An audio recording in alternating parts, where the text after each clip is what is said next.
여호와여, 내가 주를 불렀사오니 속히 내게 오시옵소서. 내가 주께 부르짖을 때 내 음성에 귀를 기울이소서. 나의 기도가 주의 앞에 분향함과 같이 되며 나의 손드는 것이 저녁 제사같이 되게 하소서. 여호와여, 내 입에 파수꾼을 세우시고 내 입술의 문을 지키소서.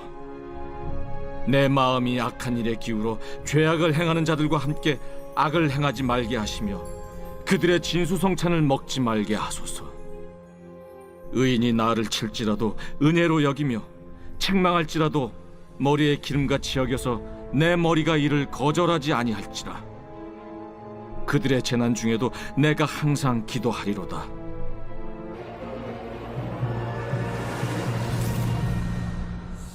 할렐루야. 참으로 좋은 계절, 좋은 아침입니다. 이 아침에도 하나님의 은혜와 축복이 여러분 가운데 충만하시기를 주님의 이름으로 축원합니다. 잠시 기도합니다.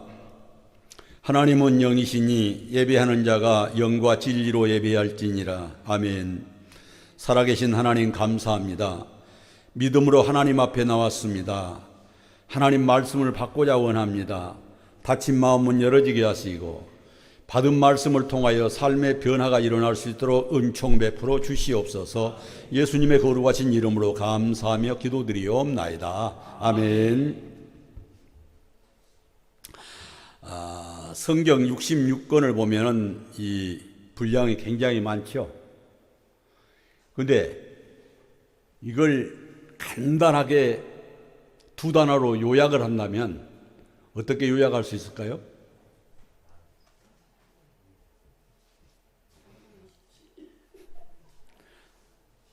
해라, 하지 마라. 할 일과 하지 말 일이 함축되어 있는 것이 성경 66권입니다. 분량은 많지만은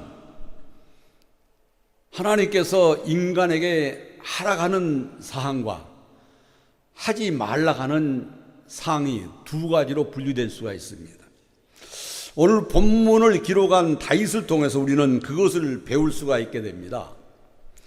자, 다윗은 무엇을 하고 무엇을 안 하고 살기를 원했을까요? 첫째, 다윗은 기도 생활을 실천할 것을 말하고 있습니다. 기도 생활. 성도가 기도 생활은 필수 아니겠어요? 기도는 영적인 호흡이라고 그러는데 우리가 호흡을 안 하면은 생명을 지탱할 수 없듯이 내 속 사람 역시 영도 기도 없이는 존재할 수가 없는 거죠. 그러므로 다윗은 기도 생활을 실천할 것을 말하고 있습니다. 자, 오늘 본문 5절 하반절을 보면 이렇게 말씀하죠. 재난 중에라도 내가 항상 기도하리로다. 다윗은 재난 중에도 항상 기도 생활을 실천하겠다는 것입니다. 기도 생활, 이거 습관이 돼야 돼요. 습관. 3살적 버릇이 8까지 간다는 말이 있듯이 기도 생활도 습관입니다. 습관이 잘 들어지면은 어디서나 어느 때나 기도할 수 있어요. 그런데 이 기도 생활의 습관이 안 되면은 이게 안 됩니다. 딱 자리 깔고 앉아서 시작하려고 해도 허망한 생각이, 헛된 생각이 들어와서 기도를 방해하는 마귀에게 붙잡혀버리고 말아요. 하고 싶어도 못할 때가 많죠. 그러니까 기도도 습관이 돼야 돼요. 습관이. 그래서 다윗은 항상 기도한다는 거예요. 항상. 이거 중요해요. 항상. 어려울 때만 하는 것이 아니라, 내가 공부할 때만 한 것이 아니라, 어려울 때든 형통할 때든 언제든지 항상 기도하는 것. 이게 성도는 습관화가 돼야 돼요. 기도 생활의 습관화. 자, 특별히 다윗은 환난 때, 재난과 환난 때 기도한다고 그랬습니다. 우리가 환난 당하고 시련 당하면 뭘 찾아요? 문제 해결해 줄 사람을 먼저 찾죠. 돈에 궁세 가면 돈 꿔줄 사람부터 찾아가지 않아요? 예전에 삼각산에 제가 기도할 때에 한 분이 교회를 개척하는데 돈이 없이 개척을 하는데 이분이 보니까는 계속 이 사람 저 사람 찾아다녀요. 그런데 건물을 계약해 놓고 그 날짜에 잔금을 못 치렀어요. 그리고 나서 합심기도를 부탁을 하는데 잔금 좀 해결해 달라고 기도해 달라는 거예요. 그래서 제가 그랬어요. 기도해 주는 거는 어렵지 않지만은 당신 습관을 바꿔라. 계속 사람 찾아다녀서 해결 못했지 않느냐. 이제는 사람 끊고 기도에 열중해라. 일주일 기도하고 문제 해결 받았어요. 다윗은 항상 어려울 때나 어렵지 않을 때나 항상 중단 없는 기도했던 것을 우리는 성경을 통해서 볼 수가 있는데요. 시편 18편 6절 보겠습니다. 내가 환난 중에서 여호와께 아뢰며 나의 하나님께 부르짖었더니 그가 그의 성전에서 내 소리를 들으시며 그의 앞에서 나의 부르짖음이 그의 귀에 들렸도다. 들으시는 하나님께 기도하겠다라는 거예요. 들으시는 하나님. 또 시편 86편 7절에도 이렇게 말씀합니다. 나의 환난 날에 내가 주께 부르짖으리니 주께서 응답하시리로다. 응답하시는 하나님께 기도하겠다라는 거예요. 하나님은 들으시고 응답해 주신 분이 하나님이에요. 그러니까 다윗은 신앙생활하면서 항상 기도하겠다는, 항상. 내가 사람을 의지하는 것이 아니라, 사람을 의존하는 것이 아니라 하나님을 의지하고 하나님께 기도하겠다라는 것이에요. 시편 120편 1절에도 그렇게 말씀합니다. 내가 환난 중에 여호와께 부르짖었더니 내게 응답하셨도다. 응답하신 하나님. 다윗에게만 응답하시는 것이 아니라 우리에게도 응답하신 하나님은 어제나 오늘나 영원토록 우리의 기도를 들으시고 응답하시고 우리와 함께 하시는 분이 하나님이신 줄 믿으시기를 주님의 이름으로 축원합니다. 자, 우리가 인생을 살아가다 보면 갑자기 큰 재난과 시련과 어려움을 당할 때가 있는데, 그럴 때 보면 사람에 따라서 믿음의 깊이와 성숙도에 따라서 여러 가지 반응을 보이는 걸 보게 되죠. 문제를 만나보면 그 사람이 믿음의 수준이 어느 정도 되는지 우리가 금방 파악할 수 있죠. 자, 어떤 사람은 자신을 비관하고 고통스러워하고 원망하고 불평하는 사람도 있는가 하면은 좌절하고 절망하고 낙심하는 사람도 있습니다. 자, 그런데 신앙생활하면서 기도의 중요성을 아는 사람은 이럴 때 무릎 꿇습니다. 하나님 해결해 달라고 하나님께 기도해요. 문제 해결은 하나님의 손길에 달려 있습니다. 그러므로 이것을 체험한 사람들은 시련과 어려움이 있을 때마다 하나님을 찾아요. 하나님을 찾아요. 사람을 찾는 게 아니라 하나님을 찾습니다. 그렇습니다. 다윗은 시련의 날 환난 때에 기도의 본을 보여주는 신앙의 삶을 우리는 본받아야 됩니다. 자, 그는 인생의 가장 큰 환난 속에서 처해 있을 때에 흔들리지 않습니다. 갈등하지 않습니다. 잠잠히 하나님만 바라보는 것이 다윗이에요. 자, 그 말씀이 시편 62편 1절로 2절에 기록되어 있는 것을 볼 수가 있습니다. 나의 영혼이 잠잠히 하나님만 바라며 나의 구원이 그에서 나오는도다. 오직 그만이 나의 반석이시요 나의 구원이시요 나의 요새이시니 내가 크게 흔들리지 아니하리로다.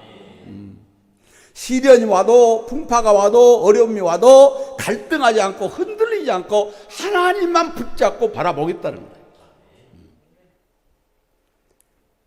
우리가 세상을 살다 보면은 큰 어려움을 만났을 때 최선의 방법은 전능하신 하나님께 기도하는 방법밖에 없습니다. 그거이 빨라요. 그거의 해결책입니다. 그래서 야고보는 야고보서 5장 13절에 그렇게 말씀하지 않습니까? 너희 중에 고난 당하는 자가 있느냐? 그는 기도할 것이요. 고난 당하는 기도하라는 거예요.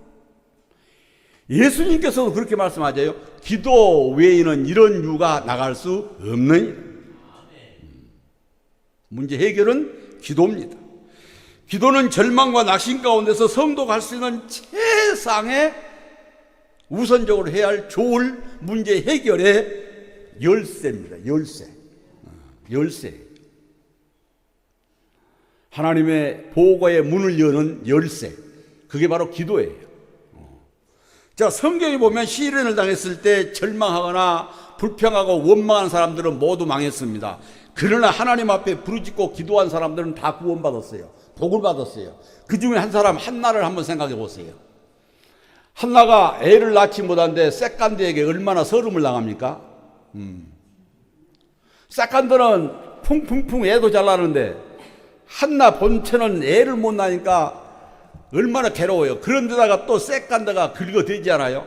내가 난 애도 못 낳는다고. 그러니 얼마나 괴롭고 슬펐겠어요. 그래서 성전에 올라가서 하나님 앞에 통곡하며 기도하는 내용이 바로 사무엘상 1장 10절입니다. 이 기도를 들으시고 하나님께서 응답을 하시는데 사무엘상 1장 20절에 응답하셨는데 한나가 임신하고 애를 폭 낳잖아요.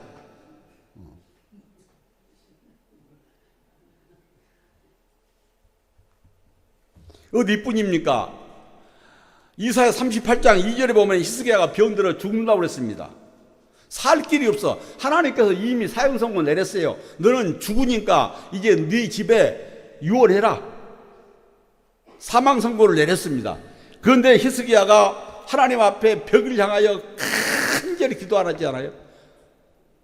그 기도를 들으신 하나님께서 이사야 38장 6절 5절로 6절에서 응답하시는데 뭐라고 말씀합니까? 내가 네 기도를 들었고 네 눈물을 보았다. 그러니 내가 15년 생명을 연장해 주고 앗수르로부터 이 예루살렘을 지켜주겠다라고 약속하잖아요. 적군으로 하여금 지켜주겠다는 거예요. 보호하겠다는 겁니다. 자, 죽을 히스기야를 기도를 응답하셔서 살려주셨고 침략당할 예루살렘을 구원해 주신 것이 하나님의 손길입니다. 이사야 37장 14절로 15절 보면 이렇게 말씀합니다. 히스기야가 그 사자들의 손에서 글을 받아 보고 여호와의 전에 올라가서 그 글을 여호와 앞에 펴놓고 하나님 앞에 간절히 기도했어요. 그 기도를 응답하신 하나님께서 이사야 37장 36절에 보면은 뭐라고 말씀합니까? 여호와의 사자가 나가서 앗수르 진중에 18만 5천인을 쳤으므로 아침에 봤더니 시체뿐이더라. 예루살렘 성을 점령하려고 다 에워싸고 있는데 하나님께서 사자가 나가서 그 밤에 전부 다 18만 5천 명을 쳐 죽여버립니다.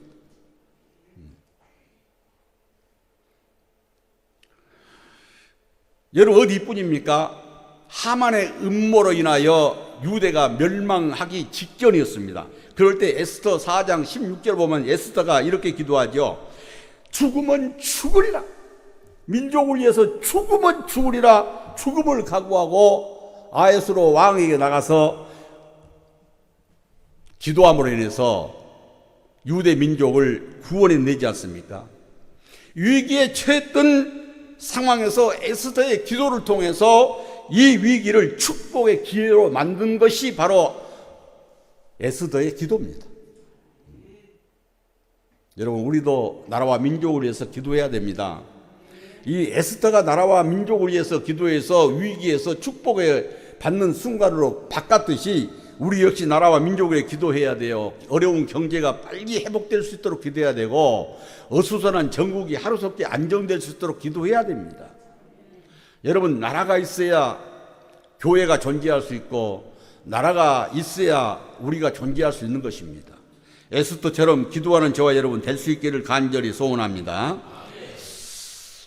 슈바이처 박사는 말하기를 이런 말을 했어요. 예수 그리스도는 인생의 삶에 숱한 파도들이 몰려왔을 때 그거를 부딪혀서 깨버리는 것이 예수님이다. 인생을 살아가면서 숱한 험한 풍파가 우리 앞을 쓰나미처럼 몰려올 때가 많지 않습니까? 이것을 우리가 헤쳐나가는 건 쉽지 않습니다. 기도 외에는 이런 이유가 나갈 수 없다고 그랬잖아요. 그와 같이 위기에 닥쳐오는 파도를 떼쳐버리듯이 우리의 기도를 통해서 우리의 삶에서 밀려오는 풍파를 물리칠 수 있는 방패 마귀가 바로 기도임을 믿으시기를 주님의 이름으로 축원합니다. 자, 기도는 우리들의 온갖 문제들을 주님께 모두 다 맡겨버리고 그 문제에서 해방되는 것이 기도예요. 모든 문제를 주님 앞에 내맡겨버리고 그 문제들로 하여금 해방되는 것. 그 문제를 짊어지고 있는 것이 아니라 그 문제에서 해방되는 거에 기도예요. 기도하면서 그 무거운 짐 지고 있으면 기도 하나 많아 소용없어요. 기도를 했다면 그 무거운 짐에서 해방되어지는 겁니다. 하나님께서 해결해 주실 걸로 믿고, 그래서 기도하는 사람은 승리하게 돼 있습니다. 성경 어디를 찾아봐도 기도하는 사람은 다 승리하고 복을 받았지 않습니까? 해결 받았지 않습니까? 다윗은 환난 때도 기도하는 믿음의 삶을 통하여 하나님의 도우심으로 그 환난을 능히 이겼을 뿐만이 아니라 전하 이복의 복된 삶을 살았던 사람이 다윗 아니에요? 얼마나 다윗이 많은 위경을 만났었습니까? 그럴 때마다 그는 하나님의 도움의 손길을 통해서 구원받았잖아요. 복을 받았잖아요. 우리 역시 문제 해결의 열쇠는 하나님입니다. 주님이십니다. 그러므로 주님 앞에 기도하시기를 주님의 이름으로 축원합니다. 자, 두 번째로 다윗은 말을 절제하면서 신앙생활 할 것을 다짐하고 있습니다. 말을 절제해야 돼요. 이 말을 아껴야 돼요. 여러분, 왜 입은 하나고 귀는 두 개인 줄 아세요? 말은 적게 하고 귀로로 많이 들으라고 두 개 만들어 줬어요. 다윗은 말을 절제하겠다라는 말을. 자, 오늘 본문 3절 보세요. 여호와여 내 입에 파수꾼을 세우소 내 입의 문을 지켜주소서. 이 말은 무슨 말입니까? 하나님, 나는 내 말을 내가 다스릴 수 없고 지킬 수 없습니다. 그러니 하나님이 지켜달래요. 하나님이 지켜달래요. 다윗이 그렇게 믿음이 좋은 사람도 자기 입을 지키지 못하겠다라는 거예요. 수시때때로 열려버리는 입을 자기가 다스릴 수 없다라는, 그러니까 하나님께서 다스려 주라는 겁니다. 다스려 주라는 거예요. 이게 말이 많은 게 병폐예요.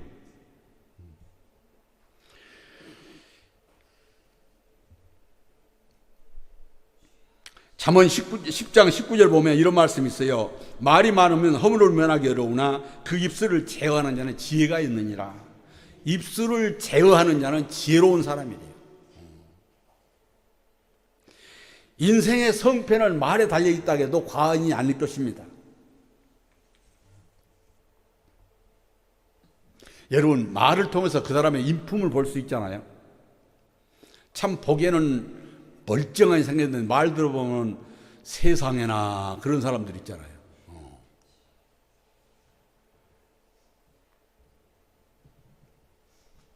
여러분, 죽고 사는 것도 복과 저주도 말에 달려 있어요. 자, 잠언 18장 21절 보세요. 죽고 사는 것에 혀에 힘에 달렸나니 혀를 쓰기 좋아하는 자는 혀의 열매를 먹느니라.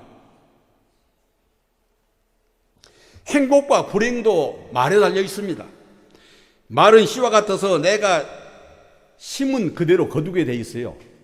말은 씨와 같습니다. 그러니까 말은 조심해야 돼요.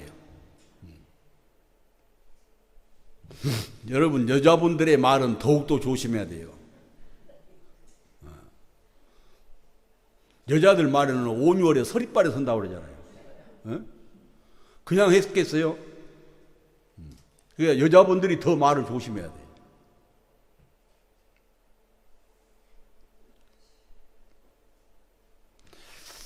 여러분, 말은 한 사람의 입에서 나오지만은 100사람, 1000사람, 10,000사람의 귀로 들어갈 수 있는 것이 말이기 때문에 조심하라는 거예요.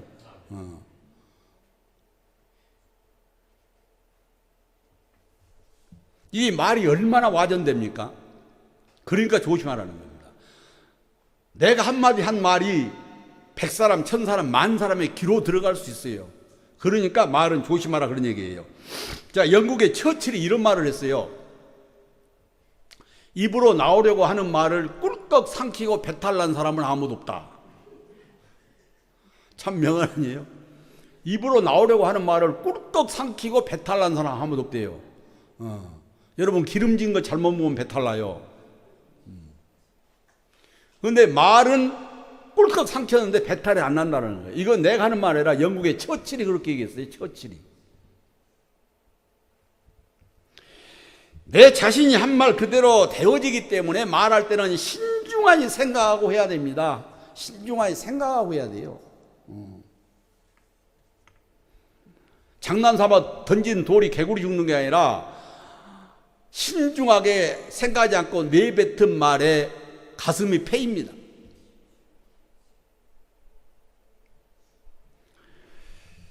여러분, 그러므로 덕스럽고 은혜스럽고 선한 말을 해야 돼요. 그래서 에베소서 4장 29절에 이렇게 말씀하잖아요. 무릇 더러운 말은 너희 입 밖에도 내지 말고 오직 덕을 세우는데 소용되는 대로 선한 말을 하여 듣는 자에게 은혜를 끼치게 해라.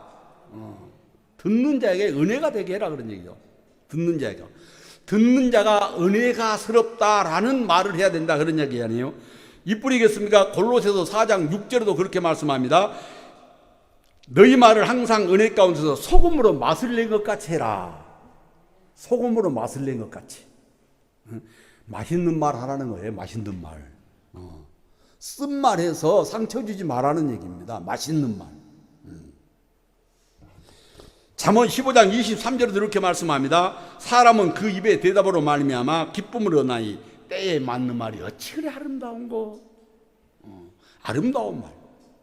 기왕이면 다홍치 말하고 좋은 말, 아름다운 말 하라는 거예요. 자, 은혜스러운 말 한마디가 심신을 평탄케 해주고 때에 맞는 말 한마디가 긴장을 풀어줍니다. 긴장. 이것뿐이겠어요? 즐거운 말 한마디가 하루를 복되게 하고 사랑한다는 말 한마디가 인생을 행복하게 만들어요.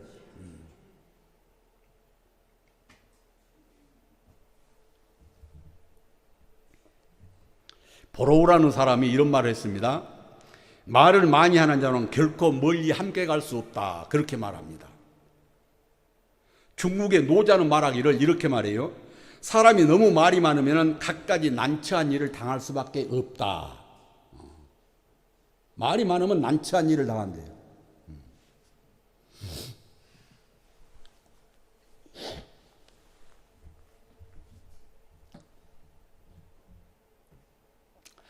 말을 많이 하다 보면은 자기 미천이 드러나요. 말 안 하고 무게 잡고 있으면 저 사람이 깊이가 어딘가 모릅니다.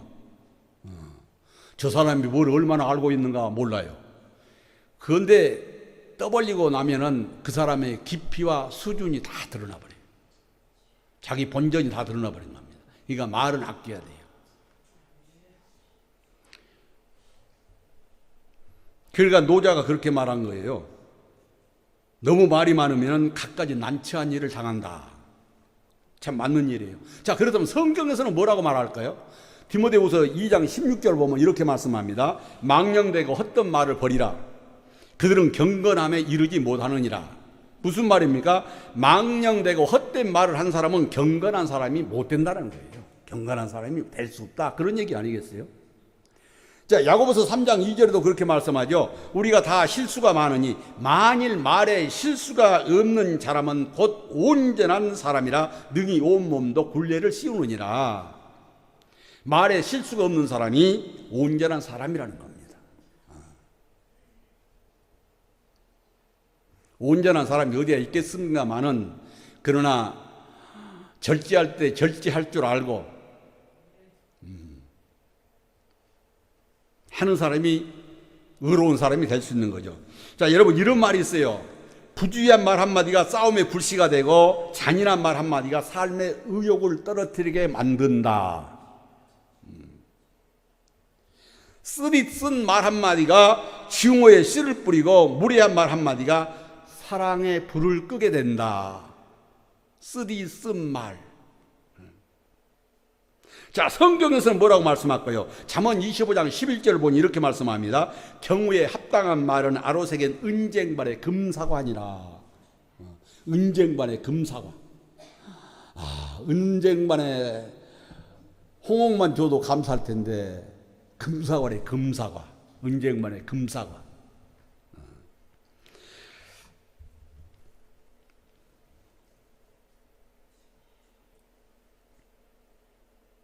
우리도 이렇게 합당한 말을 해서 정말로 은쟁반에, 아로새긴 은쟁반에 금사와 같은 말을 척 올려놓는 그런 수준 높은 삶을 살았으면 좋겠습니다. 사랑하는 성도 여러분, 하나님의 말씀인 성경은 우리가 하는 말에 대해서 중요하게 그리고 심각하게 교훈하고 경고하고 있는 것을 우리는 잠언 18장 6절로 7절을 통해서 볼 수가 있습니다. 미련한 자의 입술은 다툼을 일으키고 그의 입은 매를 자청하느니라. 미련한 자의 입은 그의 멸망이 되고 그의 입술은 그의 영혼의 그물이 되느니라. 영혼의 그물. 무슨 얘기입니까? 미련한 자의 입술이 다툼을 일으키고 미련한 자의 입이 멸망을 가져오고 그 입술은 영혼의 그물이 된다고 말하지 않습니까? 영혼의 그물, 그물에 걸리면 죽습니다.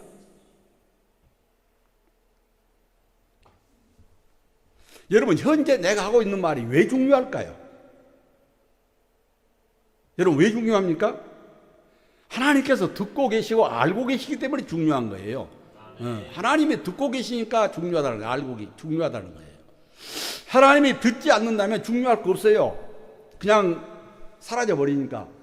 그런데 하나님이 듣고 계시고 알고 계시다는 거예요. 자, 시편 139편 4절은 이렇게 말씀합니다. 여호와여, 내 혀의 말을 알지 못하시는 것이 하나도 없으시니라. 내 혀에 하는 말을 하나도 알고 계시지 않는 것이 없다라는 거예요. 자, 에스겔서 35장 12절 후반절에도 이렇게 말씀해요. 모든 말은 나 여호와가 들은 줄을 내가 알리로다. 모든 말은 하나님이 알고 계신다는 거예요. 들으신다는 겁니다. 이렇게 하나님께서는 우리가 하는 모든 말을 들고 계시기 때문에 조심해야 된다는 거예요. 여러분, 그리고 우리의 말은 엄청난 에너지가 있어요. 우리의 말은 엄청난 에너지가 있습니다. 그래서 내 의식 속에, 내 무식 속에 98%가 내 말한 대로 그 영향을 받는다고 그래요. 내 말에 대한 영향이 98%를 미친다고 그럽니다. 그러니까 말한 대로 된다는 얘기 아닙니까? 그렇기 때문에 우리가 말하려고 할 때 언제나 하나님께 영광이 되고 듣는 사람에게 은혜를 끼칠 수 있는 그런 말을 해야 된다, 그런 말씀입니다. 그렇습니다. 우리가 말하려고 할 때는 언제나 나에게도 유익하고 듣는 사람에게도 유익이 될 수 있는 그런 말을 해서 상처를 주지 않는 것이 중요합니다. 기왕이면 뭐 때문에 상처를 받고 상처를 주겠습니까? 조금만 조심하고 조금만 절제하면은 상처 주지 않고 상처 받지 않고 살 수 있을 텐데 이걸 못하는 거예요. 우리의 삶의 현실이. 다윗처럼 이런 신앙의 윤리와 도덕성을 가지고 살아간다면 하나님께 인정받을 뿐만 아니라 믿음으로 세상을 이길 뿐만 아니라 영적 전쟁에서 승리할 수 있음을 믿으시기를 주님의 이름으로 축원합니다. 자, 세 번째로 다윗은 성결한 신앙의 삶을 살겠다라고 결심하고 있는 것을 볼 수가 있게 됩니다. 오늘 본문 말씀 4절 함께 읽어보겠습니다. 시작. 내 마음이 악한 일에 기울어 죄악을 행하는 자들과 함께 악을 행하지 말게 하시며 그들의 진수 성찰을 먹지 말게 하소서. 무슨 얘기입니까? 악인들과 함께 악한 행동을 하지 않고 신앙의 윤리와 도덕성을 지키고 살겠다, 그런 얘기 아니겠어요? 자, 나는 깨끗하게 믿음의 삶을 살겠다, 그런 말입니다. 나는 올바른 신앙의 가치관을 가지고 살겠다, 그런 말씀이에요. 나는 정직하게 신앙생활 하겠다, 그런 말입니다.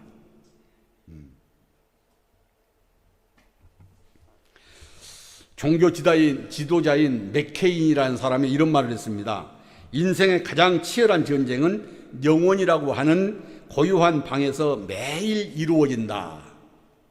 자, 성결은 이 전쟁에서 승리하는 비결입니다. 성결한 삶. 자, 다윗은 성결한 삶을 살기 위해서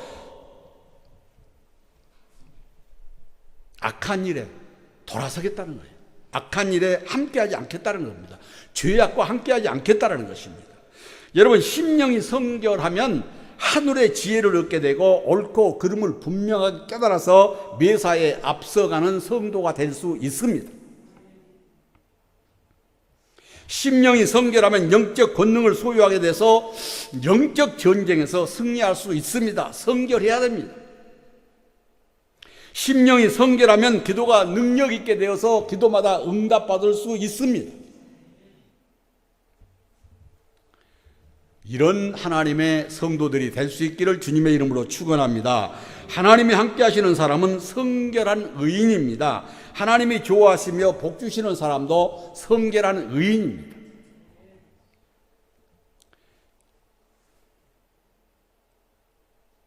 여러분, 성결하게 하나님만 바라보고 살았던 요셉이 고난 가운데서도 하나님의 도우심으로 인하여 승리하는 것을 볼 수가 있지 않습니까? 하나님은 성결한 의인을 통해서 하나님의 뜻을 이루어 가시고 의인에게 축복해 주신 것이 하나님의 뜻이고 하나님의 역사입니다. 그리고 의인의 간구는 하나님이 응답해 주십니다. 야고보서 5장 7절 보면 의인의 간구는 역사는 힘이 많다고 말씀하지 않습니까? 다윗처럼 살기에 도덕성을 중요시 여기고 불의와 죄를 분리한 삶을 살 때 하나님께서 기뻐하시고 하나님의 상급으로 충만한 삶을 살 수가 있게 됨을 믿으시기를 주님의 이름으로 축원합니다. 자, 네 번째로 다윗은 충고나 권면도 기꺼이 받아들이겠다는 겁니다. 자, 은혜로 여기겠다는 거예요. 오늘 본문 5절 보겠습니다. 의인이 나를 칠지라도 은혜로 여기며 책망할지라도 머리에 기름같이 여겨서 내 머리가 이를 거절하지 아니할지라.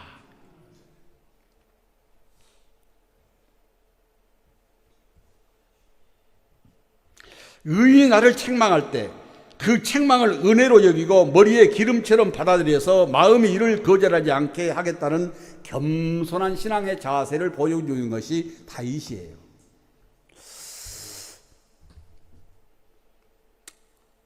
여러분, 간혹 보면은 설교가 자기에게 좀 거슬리면은 상처를 받은 경우가 들어있잖아요. 제가 언젠가도 한번 그런 말씀 드렸지만 산에서 옛날에 전도사 한 분이 뭐 자기한테 하는 얘기도 아닌데 왜 목사님은 나만 까십니까? 왜 치십니까? 그러더라고요. 그래서 제가 그랬어요. 그 전도사한테 치면 맞고 까면 까져라. 까져버리면 깔 게 없고 맞으면 더 맞을 게 없다. 그 다윗은 충고를 기꺼이 은혜로 받아들이겠다는 거예요. 은혜로. 그런데 이거는 설교 때 하는 건 충고가 아닙니다. 또 개인에게 하는 것도 아니에요. 그런데 때로는 상처를 받는 경우가 있는데요. 상처받지 마세요. 오늘 다윗 보세요. 책망을 해도 은혜로 받겠다는, 은혜로 받겠다는 겁니다. 자, 의인이 나를 책망할 때 그 책망을 은혜로 여기겠다는 것입니다. 자, 이게 바로 겸손한 신앙인의 모습입니다. 다윗은 책망을 내 잘못을 고쳐주는 계기로 삼고 은혜로 삼겠다, 그렇게 얘기를 하는 것입니다. 자, 다윗은 죄를 범했을 때 선지자가 찾아와서 책망하잖아요. 그런데 그 책망을 수용합니다. 그리고 바로 하나님께 회개합니다. 그것이 바로 시편 51편 2절의 말씀이에요. 나의 죄악을 맑게 씻으시며 나의 죄를 깨끗이 제하소서. 자, 일개 선지자가 와서 왕을 책망합니다. 그런데 그 왕은 그 선지자 앞에 잘못을 시인하고 하나님 앞에 회개해요. 하나님께서는 그 회개를 용서하셨고 그를 이스라엘의 성군으로 축복하셨지 않습니까? 여러분, 그런데 헤롯을 한번 생각해 보세요. 헤롯은 우리가 생각할 때 반인륜적인 죄를 졌습니다. 그럴 때 세례 요한이 찾아가서 그 죄를 책망을 했어요.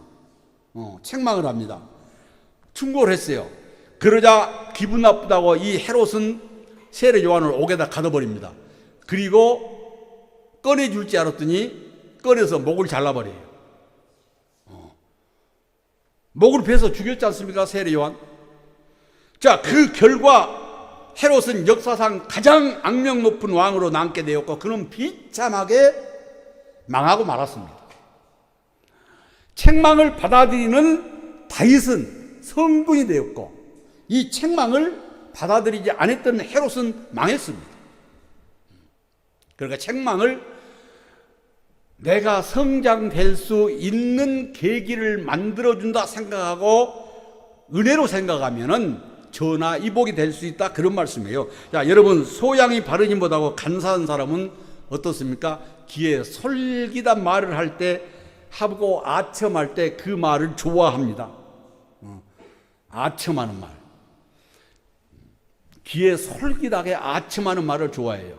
그러나 의로운 사람은 무슨 말을 좋아해요? 책망. 의로운 사람은 책망이라도 내 잘못을 돌이킬 수 있는 계기를 만들어준 은혜다 생각한다. 은혜다.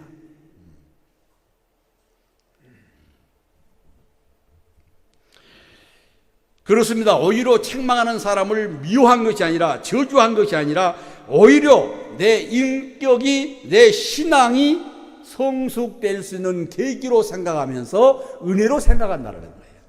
이런 사람이 성장할 수 있고, 이런 사람을 하나님이 기뻐하시고, 이런 사람에게 은혜 주시고 복 주십니다. 이것이 성경의 교훈이에요. 여러분, 지금보다 심령이 더욱 성숙해야만이 더 큰 은혜의 깊은 바다로 나갈 수 있습니다. 지금보다 심령이 더욱 새로워져야만이 더욱 능력 있게 사명을 감당할 수 있습니다. 이런 신앙생활을 통해서 하나님께 귀하게 쓰임받는 여러분 될 수 있기를 주님의 이름으로 축원합니다.